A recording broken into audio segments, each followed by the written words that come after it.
Hello,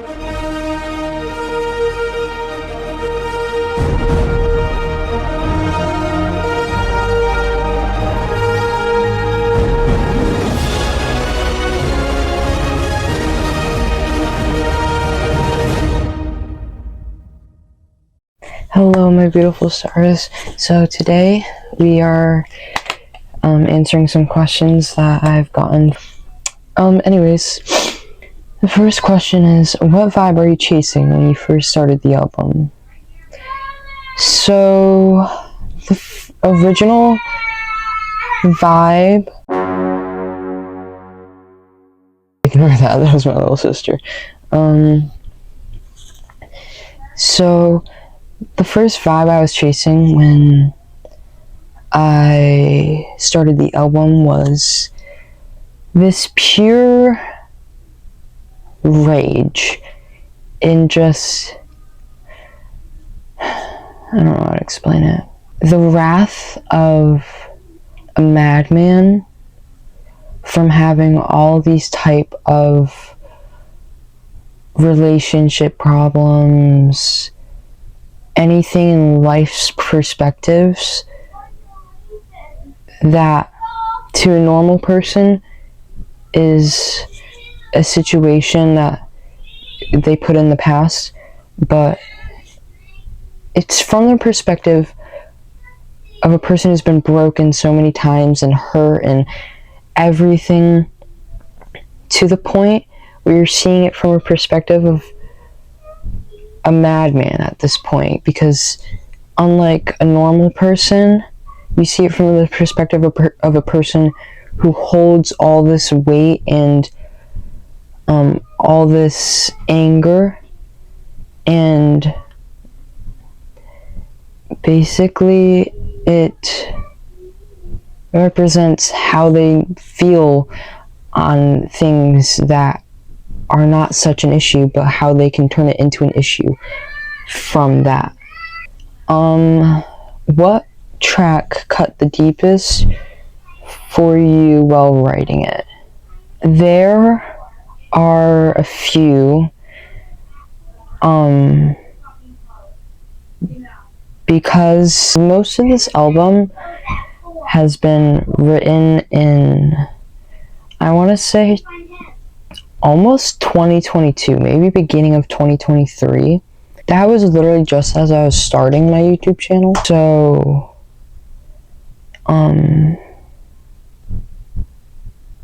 some of it's a little bit harder to remember. There are some songs that were like 2024, 2025, but a good amount was from a longer time ago, so I don't really remember my exact feelings to as much as I can describe or comprehend it as. But one from then that I can kind of remember is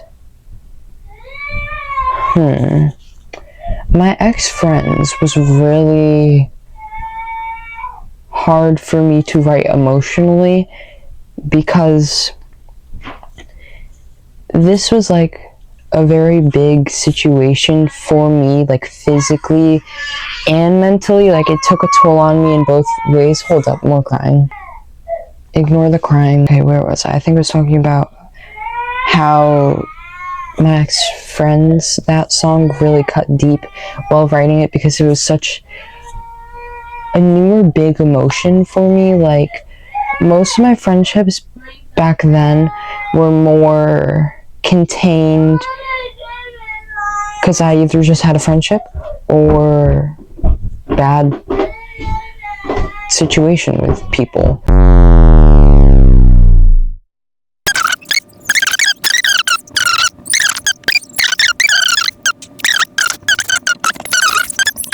That one is something that I can remember in the past, but one that really was not only hard to write, but like sing, was definitely Growing Pains was a harder one, because again, it's this more new emotion of feeling the sadness of having to grow up and physically change as a vessel, and a soul, and it's kind of hard to comprehend in its sense, and it's again a big emotion that's new, and until you feel it twice you can't really comprehend it. If your album was a place, where would it be?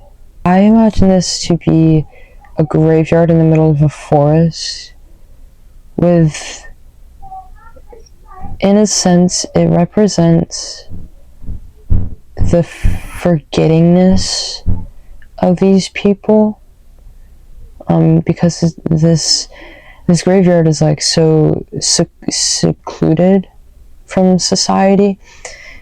It's almost like it doesn't exist, or it's been forgotten in the past.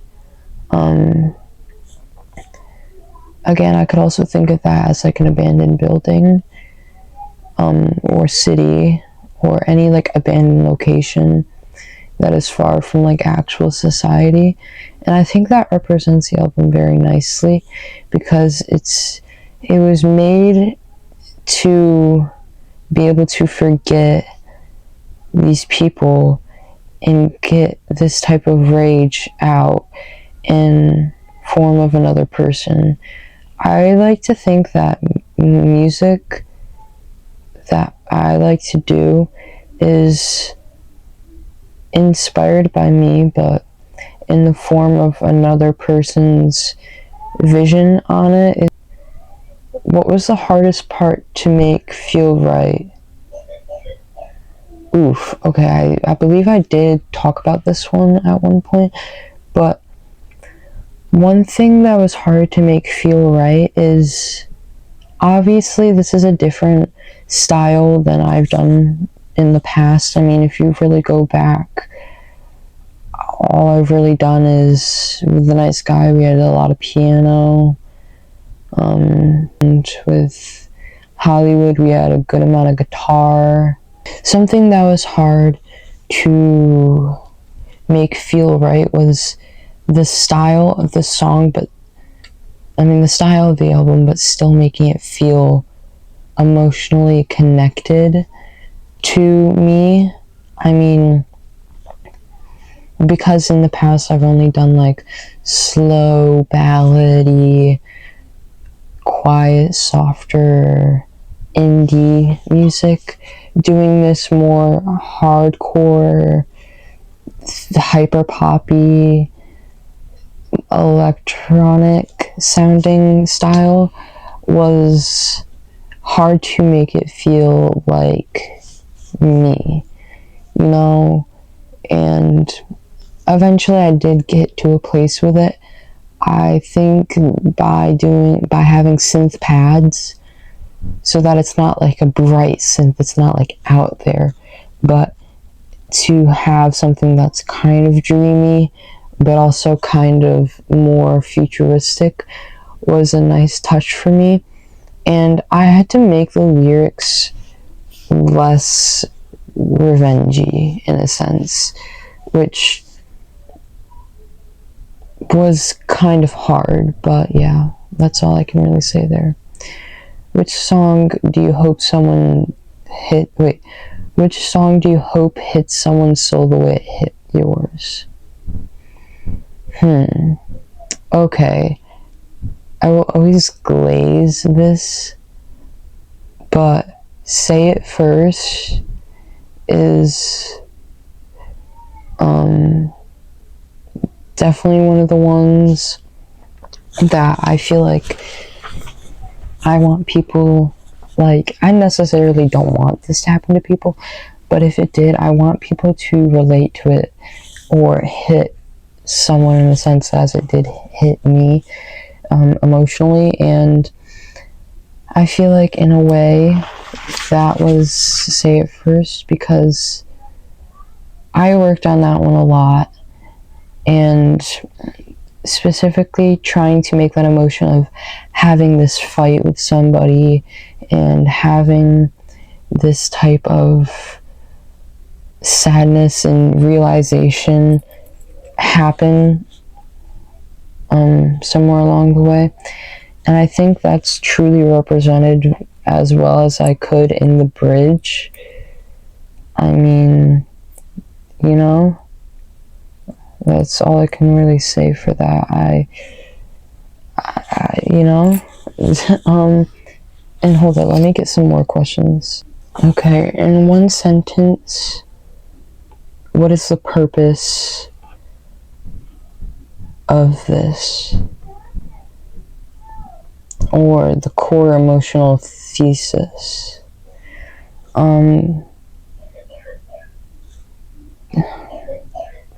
To make people feel understood in why they're having these emotions, and to know that there's more than just people out there who walk this earth, but yeah, I don't know how to explain it to anybody. How did your writing process evolve from your previous projects? Did you approach songwriting differently this time around? Okay. Now you can tell that some songs are older, some songs are newer, and I felt something that wasn't really, like, it evolved through not having the need to rhyme every single thing.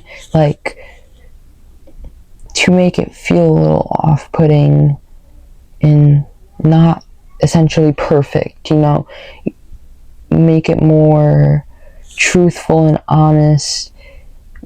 And I think SZA said this like very well. It was like,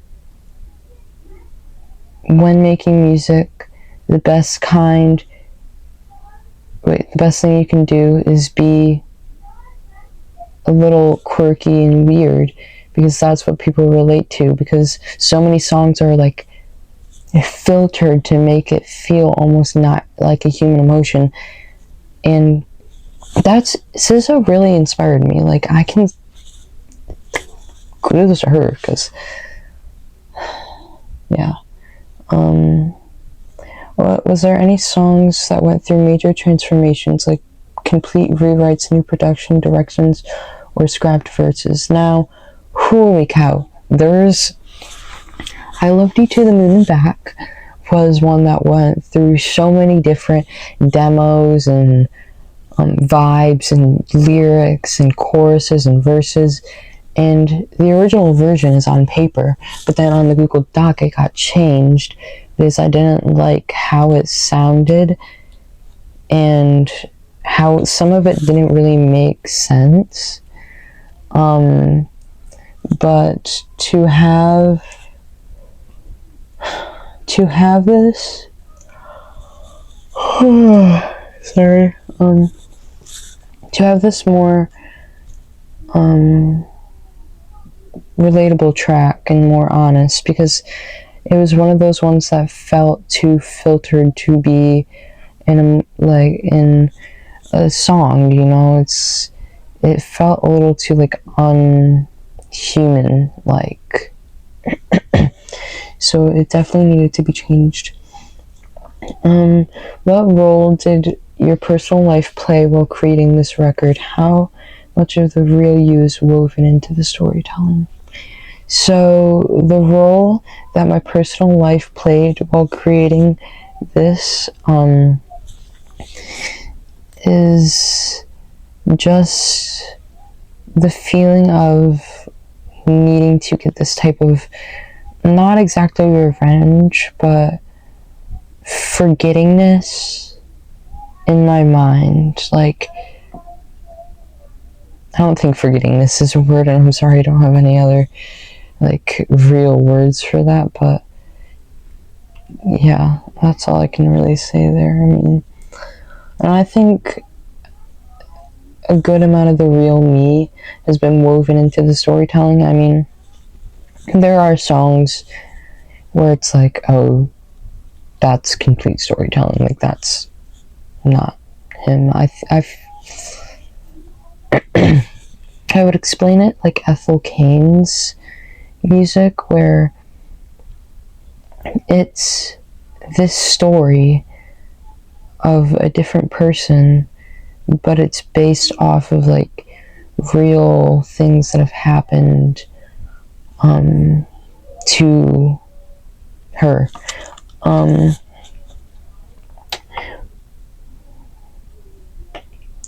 How did you balance emotional authenticity with making something that still sounds good and polished? I didn't.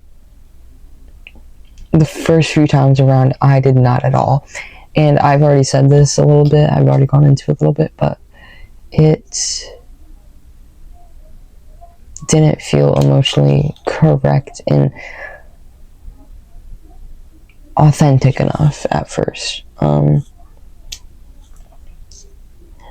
Okay. Was there a track that almost didn't make the cut but ended up being essential? Most of the songs, believe it or not, were scrapped at least once. I mean, the original track list was absolutely insane. And did BandLab just crash? Oh, okay, we're good. I thought it crashed. I was gonna have a little bit of a panic attack there. I was gonna be like, no, that's not good. No.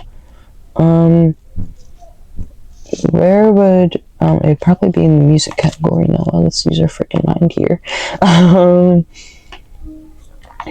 We gotta go to Max's Graveyard.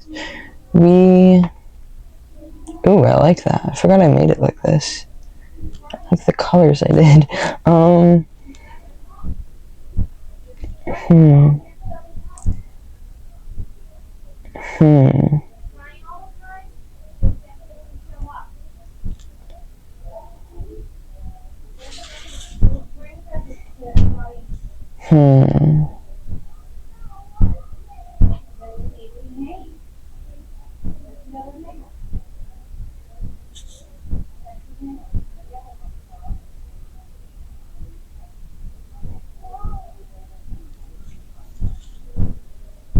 I don't know. I really don't know. Happiness was about to be scratched at one point, but I was like, I'm just going to keep working on it until it feels polished enough. Because at that point, I spent too much time on it. I'm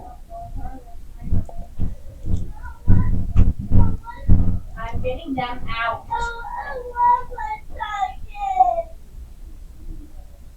I'm trying to think of something. The Battle of Me and You definitely was about to be scratched at one point, and I was like, but it feels like the most authentic part that I could show in this record. So I eventually, it became essential to showing like the real true emotion that I felt.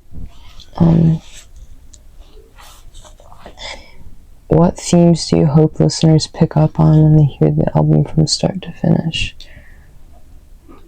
I'm not going to answer that question because I don't really have an answer for that.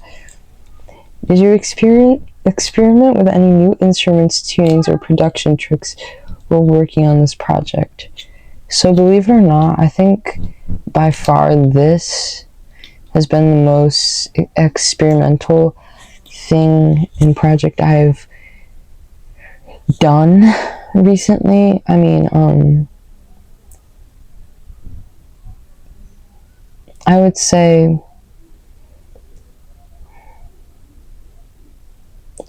Christmas Time the 2nd was quite experimental too. I mean, we tried a little bit more of like that indie Alex G type thing eventually with like I Miss the Old Christmas.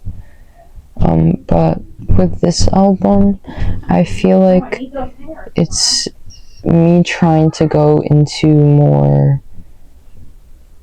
using more synths and more retro sounding stuff and not just peacefulness. I mean, again, this is like supposed to be rage, so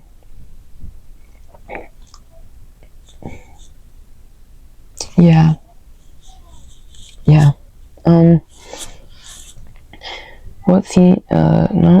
Looking back now, what do you think this album has taught you about yourself? as an artist and as a person? Oof. That's a hard question. I'm gonna have to think about that one. Okay, I've come up with a sort of conclusion. I just had a fucking panic. I just had a jump scare. I just heard a noise coming from the ceiling that did not sound well. It has taught me to show who I really am, and not only in the sense of writing, but just in general, you know? It also taught me just to, like, genuinely just be myself. Who cares what critics or people care about this? I mean, it's just for someone out there to feel understood, whether that mean I say crazy shit, you know, like I think a lot of artists do this well. Like Phoebe Bridgers literally says, I hate your mom, I hate it when she opens her mouth, you know, like it's that honest feeling. I don't know. Anyways, I think that would be all. I mean, I really have nothing else to say. Besides my regular outro, have a good day, nightlife. Post-meridium, anti-meridium. I forgot the rest, but this is just kind of